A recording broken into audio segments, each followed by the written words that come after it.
Muito bom, obrigado. Bom, o tema foi escolhido Negócios com Significado por um motivo, né? Nós estamos aí há 22 anos atendendo o mercado pelas cooperativas, mais de 120 cooperativas atendidas aí em 6 sistemas, né? Inclusive do agronegócio também já atendemos. E a gente viu um padrão muito bacana, um padrão de genuína intenção de querer ajudar a comunidade e o associado, né? Então, pode passar um slide, tá?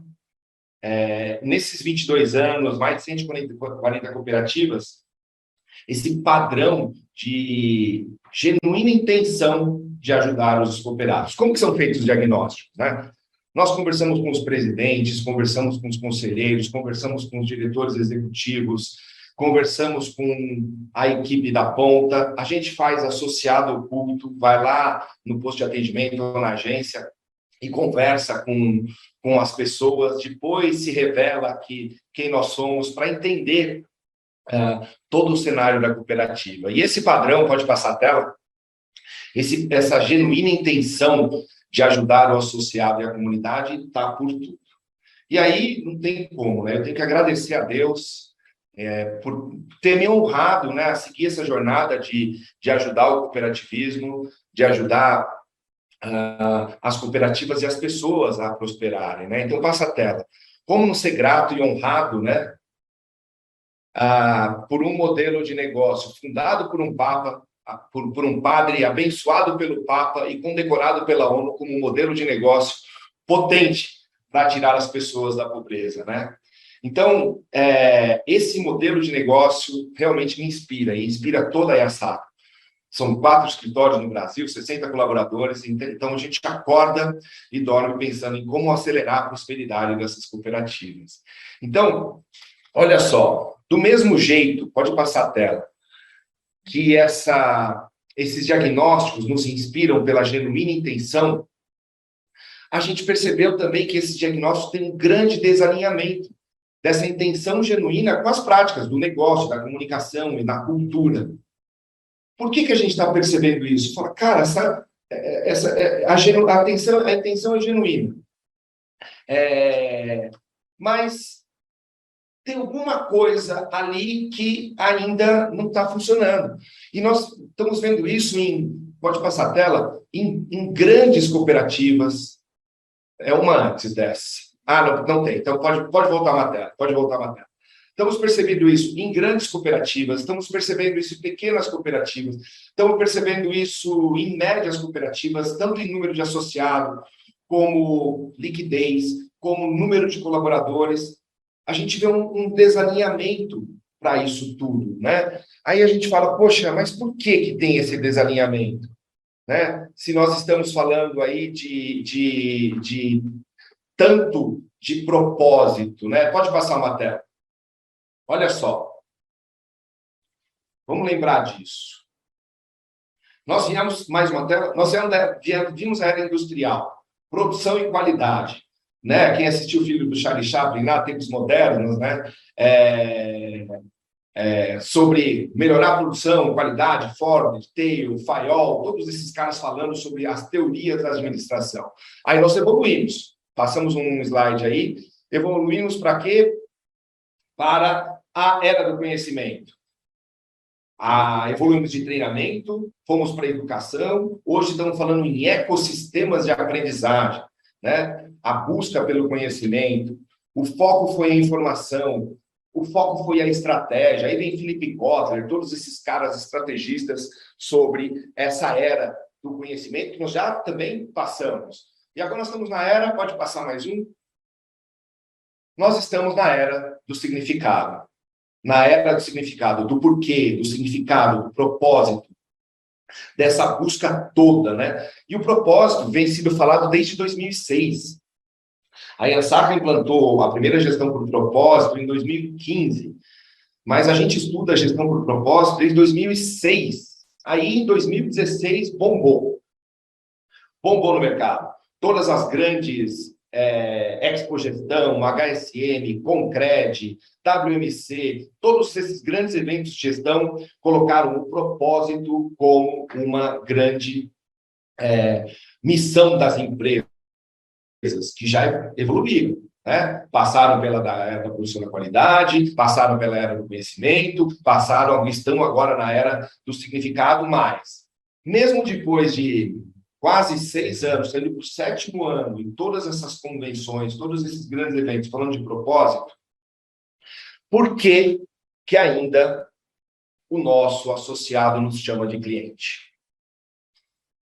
Nossos associados nos chamam de bancos, desculpe, e se comportam como clientes. Por quê? Ah, mas Cazu, da onde vem isso? Do diagnóstico que semana retrasada nós estávamos fazendo numa cooperativa e semana retrasada em outro, né? A gente percebe que o mercado e o associado ainda não percebeu a diferença entre banco e cooperativa, lógico, na sua grande maioria das vezes que a gente vê no diagnóstico. Quando a gente vai fazer o associado oculto e nós vamos numa agência, a gente fica na fila e pergunta: poxa, pediram para abrir uma conta aqui, o que você me fala sobre isso? E aí eu falei, então, aqui é um banco diferente. Poxa, é um banco diferente. E aí, muitas vezes, eu vou fazer entrevista no diagnóstico com próprios conselheiros. E conselheiros chamam de banco, né? Deixa eu tentar explicar o que eu estou querendo dizer com negócio com significado. Eu vou fazer um pequeno exercício, tá? Se vocês quiserem se sentirem à vontade, coloquem no chat a resposta do que eu estou querendo fazer. Não é nenhuma pegadinha, é só para fazer um exercício de contextualizar o porquê que essa intenção está desalinhada com a prática e como que o mercado enxerga isso das cooperativas. Certo? Pode passar o slide. Coloca aí no chat, se a gente tiver a oportunidade, qual a ação social mais impactante que a sua cooperativa fez nesse último ano? Pode pôr aí no site, vou tentar acompanhar aqui, se vir no site ou não. Qual que é a ação social mais impactante que você viu na sua cooperativa? Vamos ver aí no chat para vocês colocarem, ver se dá para colocar no chat ou não. Pode voltar uma, tá? Volta uma tela. Deixa aí na tela. Se quiser fechar essa tela aí agora, qual é a ação social mais impactante que você tem visto na sua cooperativa? Pode fechar o slide, que eu vou trocar uma ideia agora um pouco mais profunda, sem slide. Consegue tirar o slide da tela, me colocar só como o foco principal?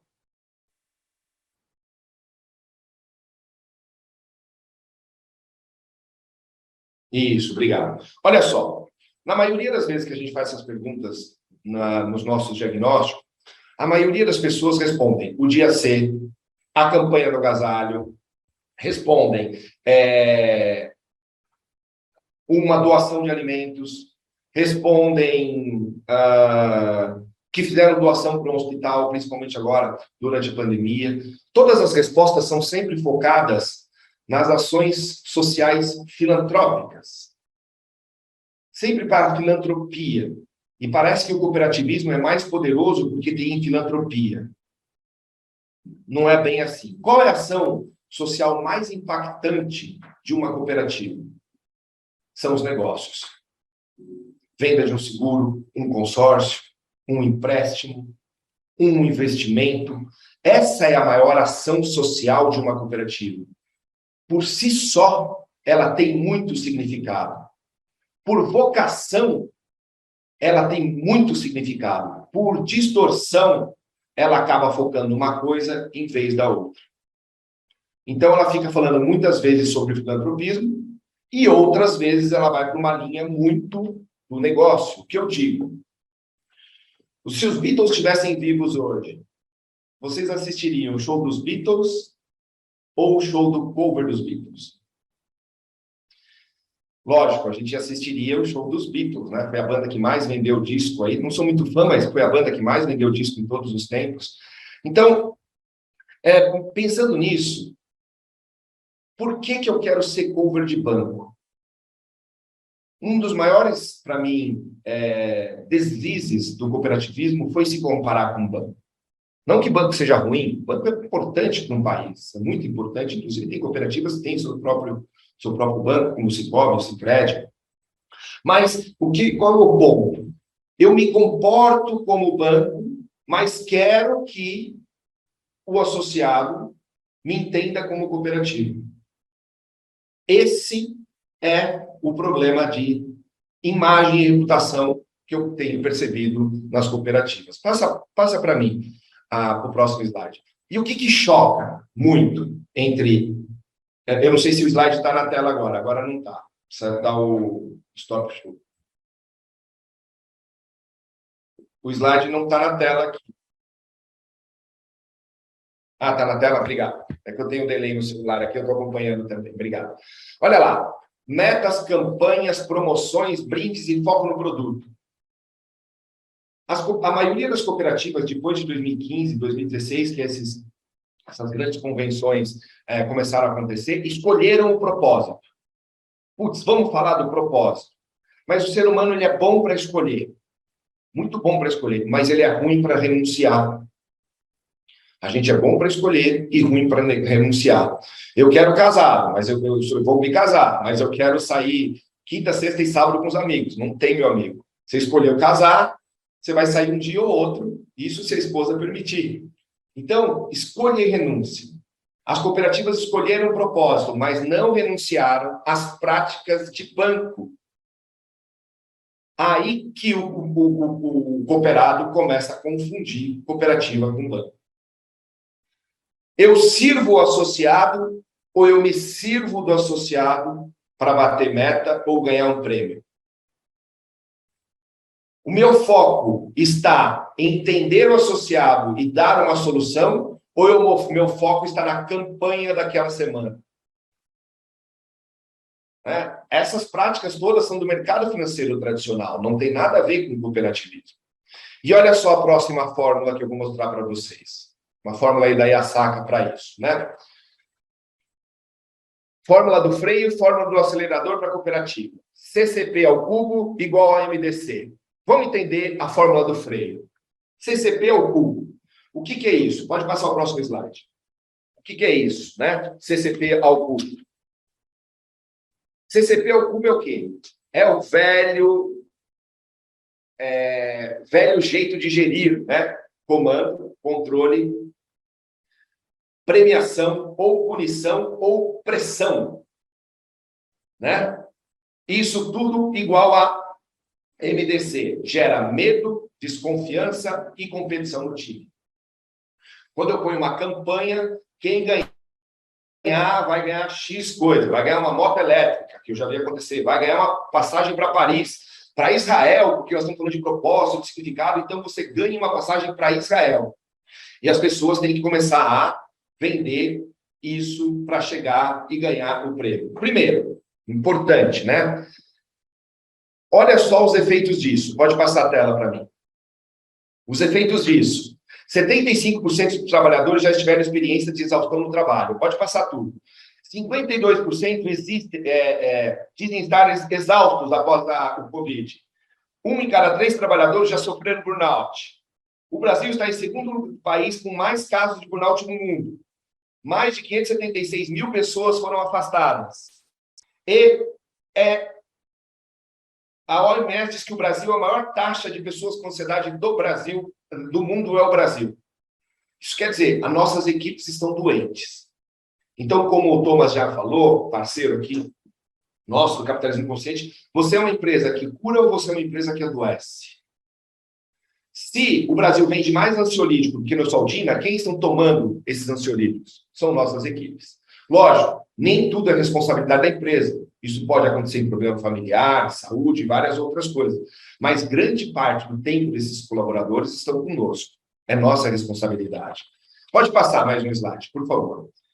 Quando você lança uma campanha, tá lá, você tem alto desempenho, uma galera de alto desempenho, uma galera de médio desempenho, uma galera de baixo desempenho. Quando você lança uma campanha, fica tranquilo. É sempre quem tem alto desempenho que bate. Quem tem médio desempenho, tenta por um pouquinho. Quando ele não consegue, desiste. O baixo desempenho olha a campanha e fala, nunca nem conseguimos, ele nem tenta. Então, isso não acaba não gerando resultado. A campanha é sempre Pareto. Quem tem mais, quem sempre teve melhores colocações, vai sempre ter as melhores colocações. Vamos olhar agora a fórmula do acelerador. A fórmula do acelerador é o seguinte, ó. educação, acompanhamento e apoio. Se o líder parar de cobrar, de punir, de pressionar ou de premiar e for para um líder que educa, apoia e acompanha o time, isso gera o saque. Segurança, acolhimento e colaboração das lideranças. Acabou de sair uma pesquisa no Google, né? A própria Google fez a sua pesquisa dizendo que as pessoas que mais tinham produtividade é que tinham mais segurança no trabalho, mais segurança psicológica no trabalho. E o comando, controle, punição e premiação não gera segurança psicológica, gera competição, né? Então, se eu educar, acompanhar e apoiar, olha só, passa o próximo slide para mim. Quando eu educo, acompanho, quem tem média, baixo desempenho, sobe um pouquinho. O médio desempenho sobe um pouquinho. Quando achata a curva, essa grande lacuna entre alto desempenho e médio, achatou a curva, é 80% do time resultando superiormente. Isso dá um boom no resultado da cooperativa. Muitas cooperativas não querem abandonar, querem o propósito, mas não querem renunciar. Metas, campanha, promoção, foco no produto, e toda a divulgação do marketing é sobre o produto, e o posicionamento é sobre o produto, né? E os adesivos dos carros é sobre o produto. Além de tudo isso, no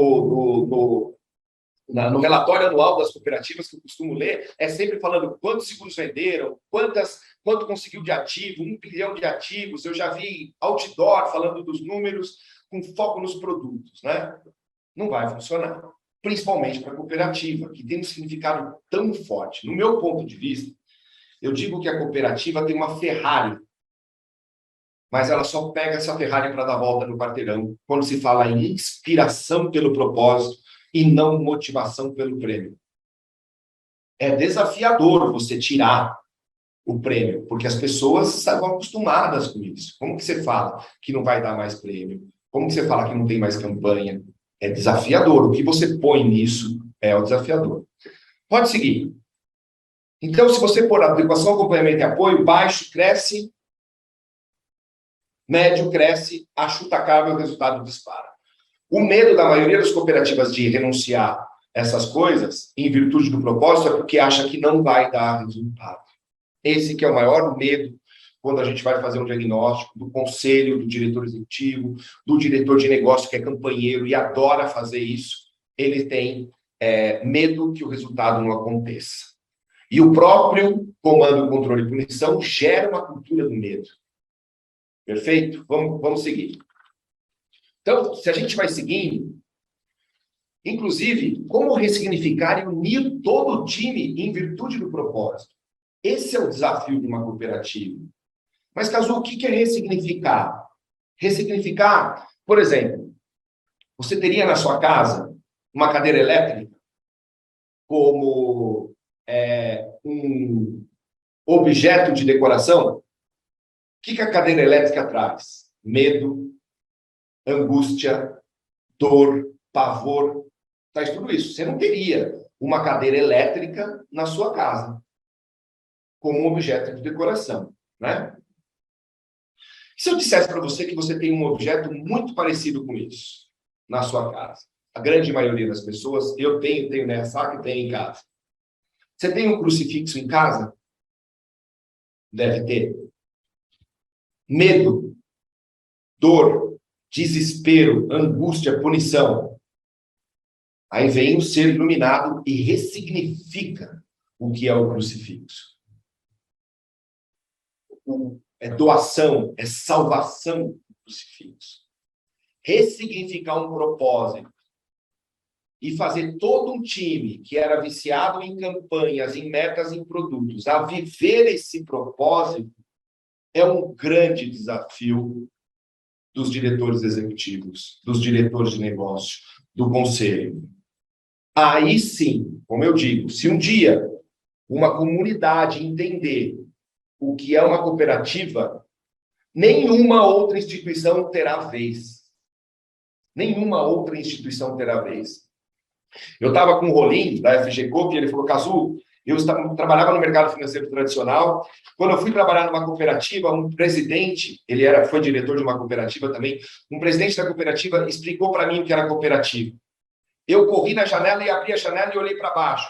Aí o presidente falou para mim assim, o que você está fazendo aí, Rolim? Não, com tudo isso que você me falou, eu estou vendo qual é o tamanho da fila para as pessoas abrirem as contas aqui. E acontece. Quando uma cooperativa se reposiciona e vive de verdade o propósito, acontece. Eu vi isso acontecer em várias cooperativas que nós trabalhamos, inclusive na Via Cred, uma cooperativa que a gente trabalhou, o Adelino, o Vanildo, o Marcelo fizeram um trabalho brilhante de ressignificação do propósito, tiraram as campanhas, tiraram as metas, focaram o associado. Não é à toa que hoje é a maior cooperativa da América Latina em ativos, parece que é isso. E quero agradecer aqui ao Adelino, porque o Adelino também escreveu um livro sobre o cooperativismo e sobre esse propósito. Então, assim, tem como se fazer. Ressignificar o propósito daquela cooperativa, fazer todo o time entender o que aquele propósito significa e toda uma comunidade entender o que uma cooperativa é. E aí é prosperidade e aceleração de prosperidade para todos os lados. Eu vou ficar agora disponível às perguntas. Douglas, se quiser fazer perguntas aí sobre isso, porque eu sou apaixonado por essa intenção genuína de servir o associado e acelerar a prosperidade de todos. Vamos lá, Douglas. Natan, pronto, voltamos aqui. Excelente, Cazu. Está me escutando? Estou te escutando muito bem, Douglas. Maravilha, excelente apresentação. Você trouxe aqui propósito. Eu acho que isso é o fundamento do cooperativismo, né? Eu acho que você trouxe assim um tema que realmente é isso. Tem algumas perguntas que estão chegando aqui, Cazu. Uma que eu acho bem interessante. Para uma cooperativa que quer se posicionar diferente no mercado e internamente, por onde ela deve começar? Qual conselho que você dá para essa cooperativa? Primeiro, com a alta liderança. Tem que ser uma decisão de presidente de conselho. Eu já vi muito diretor executivo querendo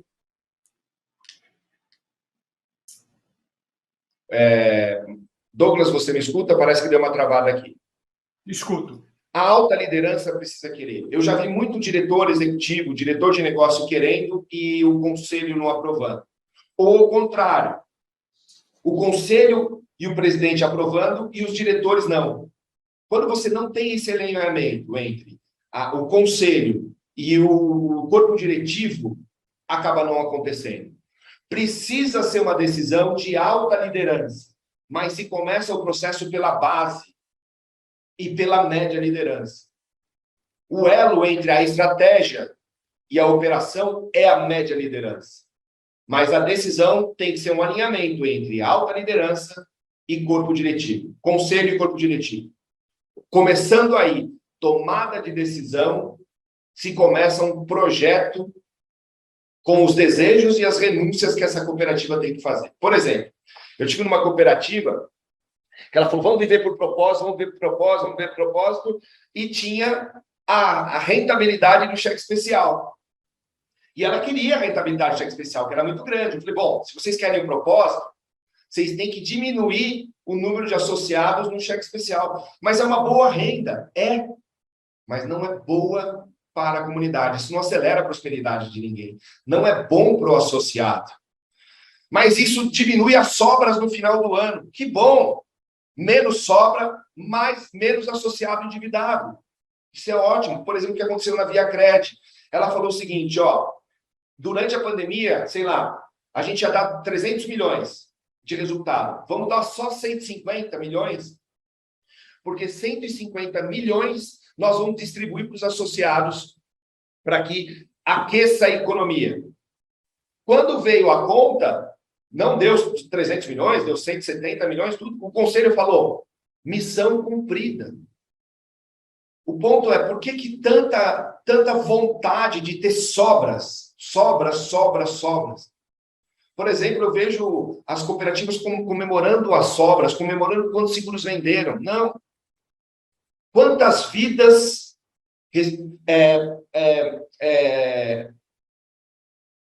indenizaram? Quantos patrimônios devolveram? Era isso que a cooperativa tinha que comemorar. A cooperativa não tem que comemorar que emprestou R$1 milhão. A cooperativa tem que comemorar que apoiou o caixa daquela empresa e aquele dinheiro apoiado para aquela empresa gerou empregos e gera prosperidade para a cooperativa. Até o jeito de comemorar muda, o jeito de se comunicar muda para ressignificar toda a equipe. Mais perguntas, Douglas? Essa foi boa. Excelente. E, Douglas, muitas vezes a gente tenta implantar esse projeto de gestão por propósito e percebe no diagnóstico desalinhamento entre o conselho e a alta direção. Aí a SACA declina, porque é um projeto que vai naufragar. Entendi. Caju, uma última pergunta para a gente fechar aqui, que a gente já está com o tempo estourado. Chegou aqui do Carlos, acho que ele é lá de Recife. Caju, pensando em negócios com significado e traçando um paralelo com os Círculos Dourados de Simon Sinek, por que as cooperativas insistem no o que fazemos, quando, na verdade, deveriam pensar no porquê fazemos? Se você conseguir responder rapidinho para a gente. Tudo isso que a gente viu nesse tempo todo, nesses 22 anos, atendendo as cooperativas, é o seguinte: eu tenho medo que o resultado não aconteça. Então, como eu sempre deu certo, eu ficar promovendo o produto, colocando as metas, as campanhas, e sempre deu certo, e nós crescemos assim, eu não consigo fazer a transição. E posso te dizer onde esse vício aconteceu? Porque pegou um vício e um cacuete. Quando as cooperativas têm um problema de imagem, de reputação, cooperativas quebrando, elas tinham que dar o resultado de qualquer jeito. Então, elas foram fortemente com as metodologias de mercado financeiro tradicional para dar o resultado. Essa fase passou. Cooperativas que não estão indo muito bem, estão crescendo 20% ao ano, estão indo meio 40%, 60% ao ano, plano de expansão para todas as cooperativas do mercado financeiro que eu estou vendo. Essa fase passou, mas o cacuete continua, e eu tenho medo que se eu tiro isso, eu volto àquela antiga. Minha mãe, por exemplo, minha mãe é russa, meu pai é japonês, minha mãe veio passando fome da Rússia com a minha avó e tudo mais. Então, minha mãe não gosta de jogar coisa fora. Ela gosta de guardar, porque um dia ela vai usar. Tem coisa que está guardada lá, há 3, 4 anos ela nunca usou. Aí eu chego lá, mãe, isso não vai mais usar. Ela, mas um dia eu posso usar, porque passou pela escassez. Então, por que eles não usam os círculos dourados ou começam a comunicar tanto para fora e liderar com o porquê? Porque tem medo que o resultado não aconteça. Acho que assim, é mudança de paradigma. É uma coisa bem complicada. Caju, mas quero agradecer. O que eu aconselho é, com a Yasaka ou com qualquer outra empresa, não vá sozinho fazer essa transição. Porque nós somos cheios de vícios e cacuetes. Exatamente. Maravilha, Caju, obrigado. Quero agradecer muito sua participação aqui. Em nome de toda a equipe Mundo Cop, obrigado pela tua explanação. Bom dia, Caju. Obrigado, Douglas. Obrigado a todos. Obrigado a todos os meus sócios. Um abraço para vocês.